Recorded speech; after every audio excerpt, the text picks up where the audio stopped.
자, 여러분, 최근에 대형마트에서 파는 치킨들의 인기가 그야말로 난리가 났다라고 합니다. 치킨들의 인기가 하늘을 찌르고 있다라고 해요. 자, 그러면 왜 그렇게 난리가 나고 잘 팔리고 있는 걸까요? 그야 가격 대비 퀄리티가 먹을만하기 때문에 그렇겠죠. 일반 소비자들이 봤을 때 대형마트에서 파는 치킨의 가성비가 돈값을 한다, 괜찮다라고 사람들이 느낀다라는 거예요. 가성비가 괜찮다라는 거죠. 가격이 제가 알기로 6,900원인가 7,000원 이하 정도로 이렇게 저렴하게 세팅을 했다라고 하던데 실제로 사람들의 반응이 좋아가지고 없어서 못 팔 지경이라고 해요.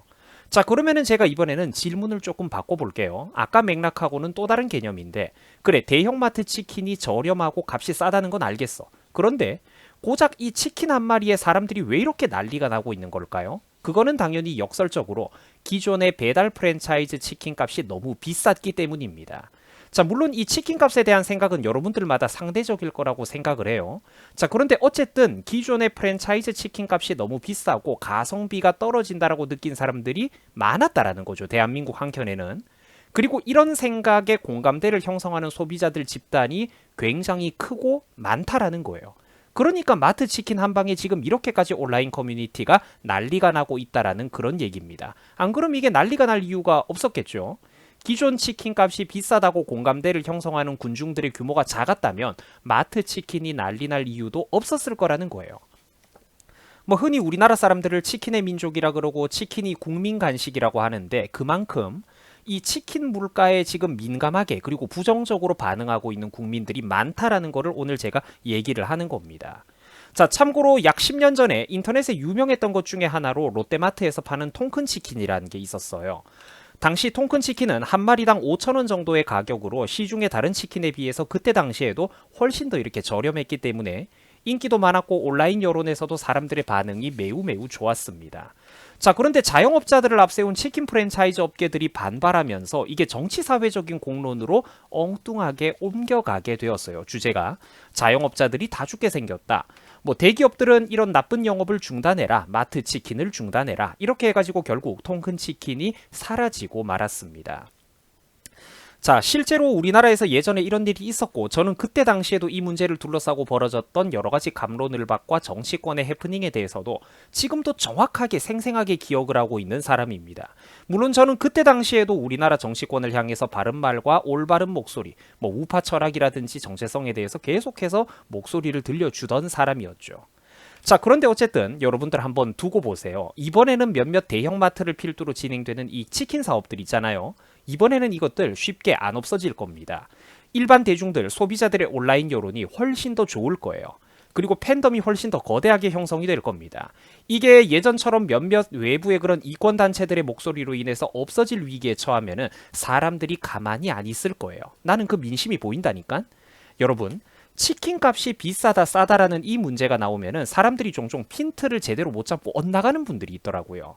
근데 이 시장 경제 원리라는 거는 짧은 생각만 가지고 단순하게 접근하시면 안 됩니다.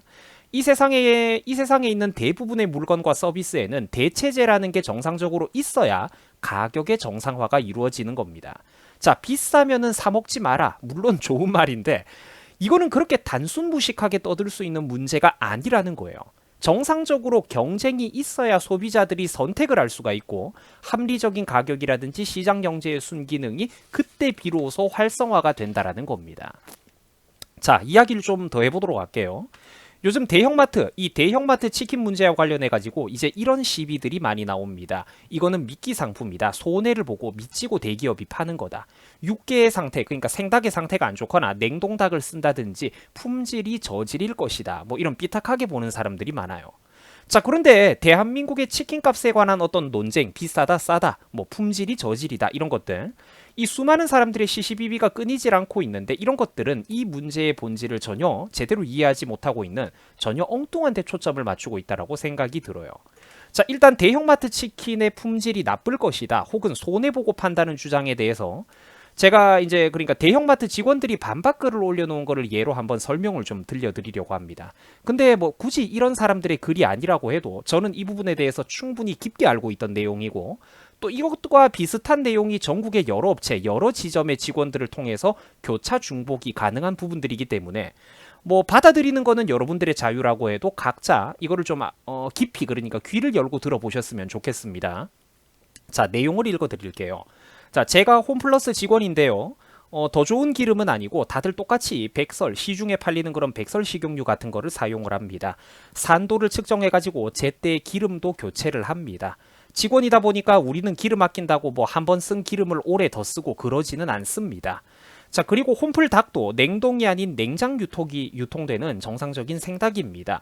전산으로 이제 닭의 입고 숫자를 맞추고 또 생산 숫자 같은 거를 조절해 가지고 유통기한 내에 맞춰 가지고 체계적으로 어떤 그 신선도 물량을 관리하고 있다라는 거죠.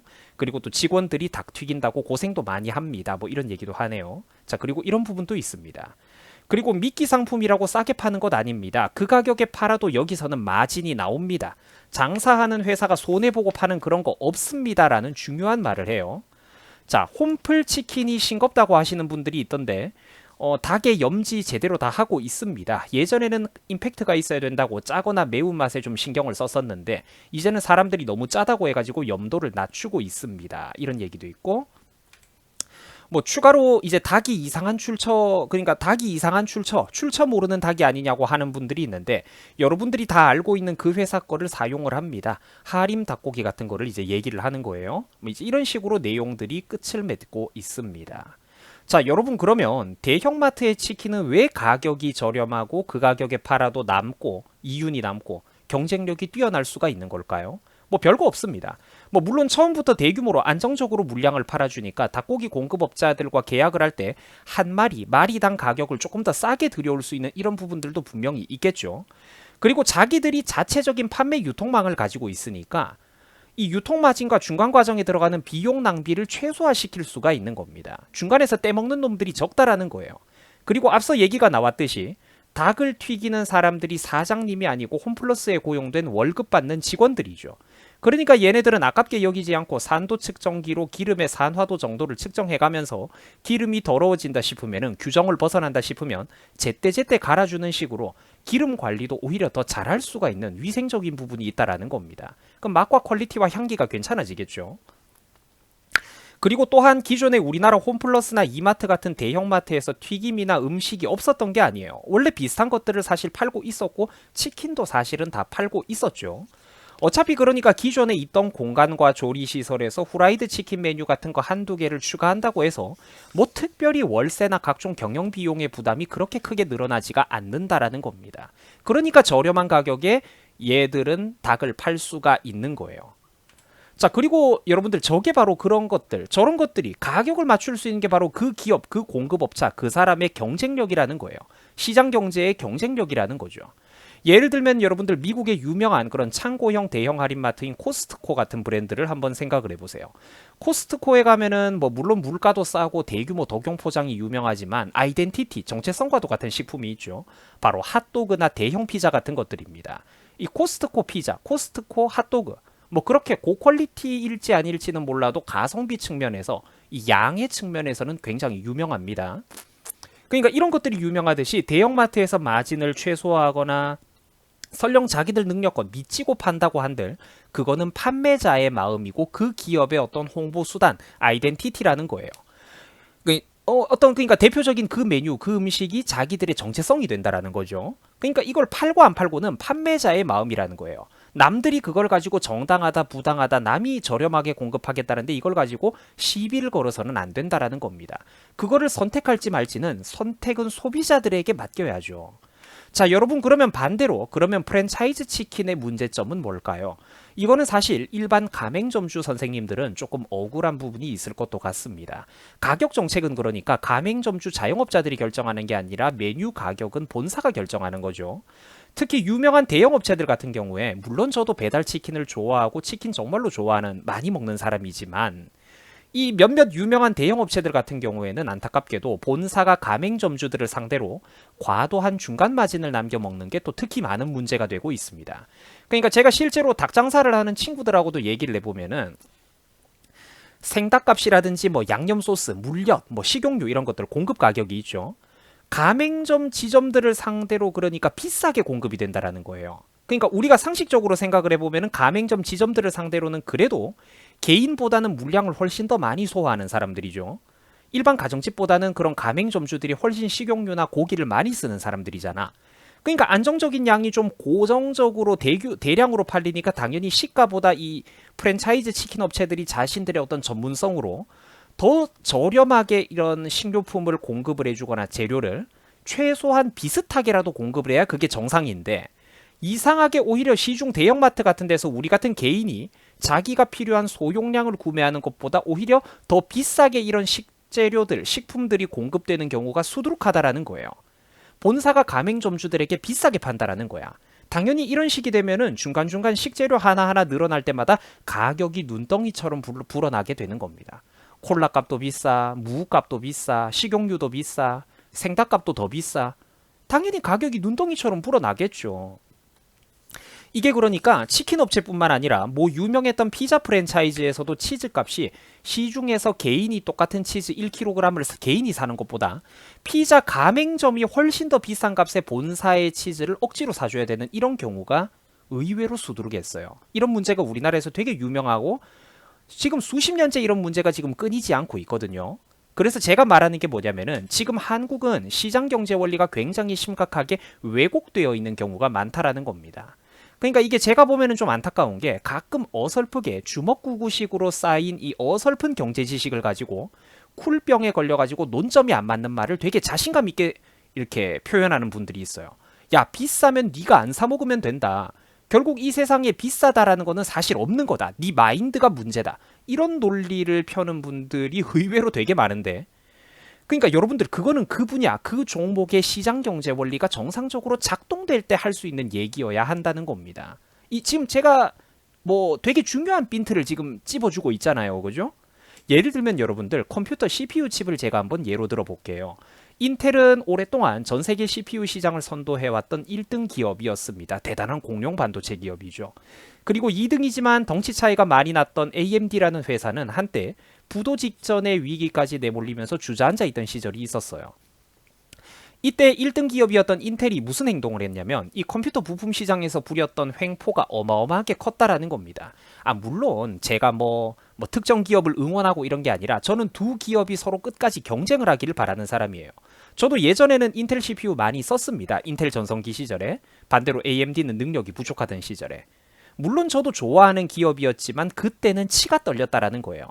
경쟁자가 제대로 없으니까 인텔이 무슨 짓을 했냐면 가격을 야금야금 올리면서 성능은 눈꼽만큼만 올렸어요. 그리고 CPU의 어떤 중요한 성능을 구분하는 잣대인 뭐 2코어, 4코어 이런 거 있잖아요. 다중코어. 이 2코어, 4코어 시스템을 인텔이 10년 넘게 우려먹었습니다. 근데 이게 어떻게 이제 뭐 이렇게 일반인들도 6코어, 8코어를 쓰는 시대가 왔냐면 AMD가 부활을 했기 때문이에요. 요즘 되게 회사가 잘 나가고 있거든요. 그러니까 이때 여러분들 컴퓨터 부품 시장을 오랫동안 지켜봐왔던 소비자라면 일반인이라고 할지라도 누구나 독과점이 나쁘다라는 비판은 할 수 있다라는 거예요. 그리고 어떤 회사의 제품이 너무 비싼 것 같다. 야, 이거는 진짜 해도 너무한 것 같다. 이런 품평과 불평을 소비자들은 할 수가 있다라는 겁니다. 그러니까 치킨값도 그렇게 단순무식하게 접근하지 말라는 거예요. 싫으면은 그 회사 거 쓰지 마라. 이거는 경제의 원리에 대해서 정말 너무나도 모르는 굉장히 무식한 소리라는 겁니다. 그러니까 대체제가 없고 독과점 기업이 횡포를 부리는 이런 게 있다니까요, 여러분. 가맹점주한테 개인에게 파는 어떤 치즈나 닭값보다 더 비싸게 뭐 식용유를 판다. 뭐 식자재를 판다. 그게 정상적이라고 보입니까? 그거는 시장 경제가 지금 왜곡되어 있는 거거든요. 어쨌든 그래서 여러분들 생각을 한번 넓게 해보세요. 내가 우리 시청자분들을 공격하는 게 아니에요. 생각을 넓게 한번 해봐. 이마트나 홈플러스에서 가성비 좋은 패밀리 초밥 세트를 판다고 했을 때 전국의 유명한 고급 초밥집들이 마트 앞에 몰려가가지고 항의하고 난리를 떨어대던가요? 아니잖아요. 대기업 대형마트 초밥이 영세 초밥집들을 다 잡아먹는다고 즙을 팔고 감성팔이를 하던가요? 아니라는 거죠. 왜 그런데 치킨만 유독 예외가 되어야 됩니까? 안 된다는 거예요. 모든 선택은 소비자들의 몫이라는 겁니다.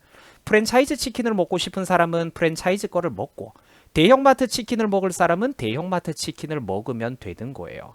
여기서 가장 중요한 거는 누군가가 자기가 알아서 단가를 맞추고 경영혁신을 해서 무슨 가격에 무슨 제품을 팔겠다고 하는데 내가 능력이 돼서 저렴하게 팔겠다는데 그거를 외부에서 강제로 못 팔게 규제하고 통제하는 거는 잘못됐다라는 거예요. 한정된 영상 안에서 제가 지금 어떤 너무 넓은 어떤 개념을 지금 설명을 쥐어 짜내고 있는지 모르겠는데 그러다 보니까 간단간단하게 훑고 지나가고 있습니다만 지금 여러분들 제가 이 영상 속에서 말하는 얘기는 되게 중요한 얘기예요. 일반적인 정치 우파 유튜버 분들도 많이 놓치고 있는 굉장히 이 부분에 대한 실무를 잘 알고 있는 사람이기 때문에 하는 얘기라는 겁니다. 그리고 지금 이 영상은 행정고시를 패스해가지고 대한민국의 재정경제부에서 일하는 고위 관료들, 우리나라 최고 경제 엘리트들 앞에서 두 번, 세 번 복습을 시켜줘도 되는 그런 영상들입니다. 그러니까 무슨 말이냐면은 그 뭐 서울대 경제학과 나와갖고 행시 패스하고 이런 분들이 실제로 우리나라의 어떤 도축업 시장이 어떻게 돌아가는지, 그 병폐가 어떻게 돌아가는지, 뭐 농산물이라든지 식자재가 어떤 식으로 유통이 되고 있고 어디서 뭐 눈덩이처럼 중간 마진이 불어나는지 이런 실무, 필드에서 굴러야 알 수 있는 이런 실무를 그 사람들이 알겠어요? 이론 경제학자들은 이걸 모른다니까. 나는 그러니까 별종이라서 이론과 실무 양 모두를 되게 폭넓게 알고 있는 거고 이런 사람이 별로 없어요. 이런 걸 얘기를 들려주는 사람이. 제가 지금 부심을 부리는 게 절대 아니고 이게 무슨 말이냐면 지금 대한민국의 각종 어떤 물가가 미쳐 돌아가는 데는 물론 국제적인 요인도 당연히 있겠지만 우리나라는 이 중간 유통 과정의 병폐가 정말로 심각하다라는 거예요. 무슨 그러니까 저질 불량식품 같은 것뿐만 아니라 계란이나 돼지고기, 채소, 우유 뭐 이런 것들 좋은 식품들이잖아요. 아니면 빵값 같은 거를 한번 생각을 해보세요. 여러분 우리나라는 식료품 물가가 왜 그렇게 비쌀까요? 그 뭐 먹기 싫으면 먹지 마. 그럴 문제가 아니잖아. 소비자는 선택권이 없다니까. 우리나라는 왜 그렇게 식료품 물가가 비싼 걸까요? 물론 기본적으로는 미국 같은 초강대국하고는 비교하기 힘든 낙후된 농업 시스템이 있죠. 그 사람들은 굉장히 크게 이렇게 기계화 농업을 하고 첨단 농업, 대규모 농업 기업을 운영하지만 우리는 대규모 농업 기업이 사실상 없죠. 그리고 작은 개인 영농업자들이 이렇게 수작업 위주로 하는 그런 구도로 생산비 자체가 비싼 그런 부분이 당연히 있기는 있습니다. 근데 그게 전부가 아니라는 거예요. 한국의 물가가 비싼 이유는. 한번 생각을 해보세요. 한국은 전 세계가 유례를 찾아보기 힘들 정도로 인구 밀도가 높은 나라죠. 인구수 대비 국토 면적은 매우 매우 좁은 나라입니다. 손바닥만한 나라라는 거예요. 근데 뭘 그렇게 우리나라가 초장거리 배송이라도 한다고 산지에서의 가격은 굉장히 저렴한데 소비지에만 몇십 킬로미터 이동하면은 그게 눈덩이처럼 가격이 올라가는 걸까요? 서울에서 부산까지도 4시간, 5시간이면 다 갈 수 있는 나라인데? 그러니까 내가 예를 들어 볼게요. 미국에서는 서부 끝에 있는 그 캘리포니아주 딸기 대농장 지대의 그 딸기가 수천 킬로미터 북아메리카 대륙을 통째로 가로질러 가지고 동부의 뉴욕 시민들의 밥상 위에 올라갑니다. 별로 가격이 캘리포니아에서 파는 가격이나 뭐 그렇게 많이 올라가지는 않아요. 근데 왜 우리만 유독 중간 마진이 눈덩이처럼 붙어가지고 비싸지는 걸까? 중간에 쓸데없이 복잡한 중간 유통 단계가 너무나도 많기 때문이에요. 그 업자들이 많고 국민들 등골 뒤에 달라붙어가고 폭리를 취하는 세력들이 굉장히 많기 때문입니다. 그리고 대기업들이 이런 1차 농업이나 식품에 제대로 관여하기 힘들도록 쓸데없는 규제들도 어마어마하게 많아요. 이런 상황에서 유통 단계의 간소화가 되겠습니까? 안 되죠. 유통 단계가 복잡할 수밖에 없는 거예요. 정치가 낙후돼 있으니까. 그리고 중간에 떼먹는 인간들은 쓸데없이 많으니까 복잡한 과정을 거칠 수밖에 없는 거고 그 복잡한 과정을 거치니까 물가가 어떻게 된다? 그렇죠. 눈덩이처럼 치솟아 오르게 되는 거죠. 다들 여러분들도 아실 거예요. 요즘 그렇게 핑계대는 어떤 러시아, 우크라이나 사태 이거 물가 핑계 대기 전에도 한국, 대한민국의 식료품 물가는 원래부터 세계 최상위권이었다는 건 말입니다. 뭐 빵값도 비싸고 특히 과일이라든지 채소값이 어마어마하게 비쌌죠. 제가 다시 한번 말씀드리지만 그거는 물론 우리나라 농업 규모가 좀 작고 영세하고 낙후된 것도 있지만 그럼에도 불구하고 산지 가격은 엄청나게 저렴한 경우가 많다라는 거예요. 그런데 이 손바닥만한 나라에서 고작 그 산지에서 몇십 킬로미터만 배송하고 수송을 거치고 나면은 왜 그렇게 눈덩이처럼 가격이 폭증을 할까? 그 중간 과정에 뭔가 떼먹는 인간들이 많다. 뭔가 비효율적으로 굴러가고 있는 어떤 농산물 경매 시스템이라든지 축산물 경매 시스템, 중간 과정이 굉장히 많다라는 걸 눈을 뜨라는 겁니다. 그걸 알라는 거예요. 이걸 제가 이론 경제학자들은 알 수가 없는 부분이라고 제가 얘기를 한 겁니다. 그래서 뭐 제가 유튜브 영상 특성상 간단하게 짚고 넘어가고 있습니다만 결론은 완전히 오픈되어 있는 이런 진짜 시장 경제 원리, 경쟁 시스템이 정상적으로 작동되는 거, 시장 경제가 정상적으로 작동되는 거, 이게 굉장히 중요하다는 겁니다. 정상적으로 작동되는데도 뭔가 비싼 게 있다면 그거는 내가 능력이 없고 소비력이 없어서 못 사는 거지만 그게 시장이 왜곡되는 경우도 굉장히 많다라는 거죠. 그러니까 이런 어떤 완전히 오픈된 어떤 시장 경제와 경쟁의 원리는 굉장히 중요하고 또 어떤 한 나라의 어떤 물가를 다운시키기 위해서는 뭐 대규모화, 기업화, 체계적인 이런 시스템화도 되게 중요하겠죠. 확실히 대형 마트니까 치킨을 싸게 팔 수 있는 능력이 있는 거죠. 그런 시스템들. 깨끗하게 관리하고 효율적으로 뭐 이렇게 들어오고 나가고 물량 관리를 전산화 처리를 하고 이런 부분들 전문성이 있는 거고 이제 이렇게 완전히 오픈된 어떤 경쟁의 원리가 보장됐을 때는 그때는 이제 선택은 누구의 몫이다. 그렇죠. 그때서야 비로소 소비자들 각자가 자유롭게 결정할 문제라는 겁니다. A 회사 거를 사 먹든 B 회사 거를 사 먹든 그 소비자 자유라는 거죠. 참고로 지금 홈플러스 대표이사 겸 사장직을 맡고 있는 분이 이재훈이라는 분입니다. 뭐 이분의 나이를 제가 뭐 심심해갖고 한번 찾아봤더니 1965년생이라고 해요. 뭐 나이가 그렇게까지 많은 분은 아니고 오히려 요즘 같은 시대는 이제 한창 어떤 회사 중역으로 열심히 활동을 할 나이인 것 같습니다. 뭐 만 58세면은 요즘 한창 젊은 나이죠, 그죠? 자, 어쨌든 근데 사담이었고, 근데 제가 이분의 과거를 한번 찾아봤더니 알고 봤더니 KFC 코리아 대표이사 출신이었습니다. 그 KFC는 여러분들 다들 알잖아요. 근본 있는 기업이죠. 그 미국에서 탄생한 유명한 치킨 브랜드, 레스토랑 브랜드, 요식업체 아닙니까? 그죠? 원래 그러니까 저분은 닭튀김 장사와 치킨 장사에 일가견이 있던 사람이라는 거예요. 그리고 이분이 그러니까 KFC 코리아의 사장을 하던 사람이 한국의 홈플러스에서도 이제 대표이사를 맡게 돼가지고 여기서도 자기 장점을 살려가지고 치킨 장사로 마케팅을 해보겠다는데 아니 그걸 누가 감히 말립니까? 자기가 하고 싶은 거 하는 거죠. 그러니까 홍보 목적이든 뭐든 실제 공간과 인력이 갖춰져 있던 대형마트 입장에서는 단가도 실제로 저가격에도 충분히 맞출 수가 있습니다, 여러분. 미치고 파는 거 아니에요. 내가 경영자에도 저 단가 맞출 수 있어. 저런 인프라와 어떤 조직을 가지고는. 그리고 또 뭐 미친다고 한들 그 왜 누가 시비를 걸 겁니까? 팔고 안 팔고는 판매자의 자유라는 거예요. 또한 이 치킨값 문제가 나올 때면 제가 그러니까 자꾸 반복을 하는데 이 치킨값 문제가 나올 때면 흔히 사람들이 이렇게 전국적으로 열광을 하고 난리가 나고 갑론을박이 터지는 데는 그 나름대로 그만한 이유가 있다는 것을 오늘 좀 설명을 드리고 싶었습니다. 국내 치킨 시장에 닭 시장에 대해서 뭔가 소비자들이 불만이 많았다라는 거예요. 그런 공감대를 느끼고 있던 소비자들이 많았다는 거죠. 그리고 지금 대형마트 치킨은 그 빈틈을 정확하게 찌르고 들어와서 소비자들의 니즈를 파악하고 있는 거고요. 그게 자유시장 경제 아닙니까, 여러분들? 소비자들의 생각은 자유입니다. 어떤 물건이 비싸다 싸다를 판단하는 것은 물론 개개인의 어떤 생각에 따라 다르겠지만 비싸다고 생각하고 국내 치킨 닭 시장 공급에 문제가 있다고 생각하는 것도 소비자, 국민들의 자유라는 거예요. 그리고 제품을 선택하는 것도 소비자 개개인의 자유가 될 것입니다. 그죠? 그리고 제가 가장 중요하게 강조하고 싶은 그 클로징 멘트는 이런 시장 경제 원리에 외부에서 누군가가 인위적으로 개입해서는 안 된다라는 거예요.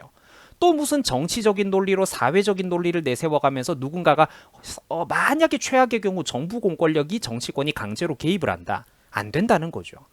이거를 또 규제하고 통제하고 이런 메뉴를 날려먹는 짓거리는 이제는 제발 좀 대한민국에서 없었으면 좋겠습니다. 저는 뭐 지지율 올리고 민심을 얻는 방법이 너무 잘 보이는데 부디 대한민국 정치권이 그런 어리석은 선택을 안 했으면 좋겠네요. 진심으로 자유 대한민국 오래오래 유지가 되었으면 좋겠습니다. 여러분들 수고하셨습니다.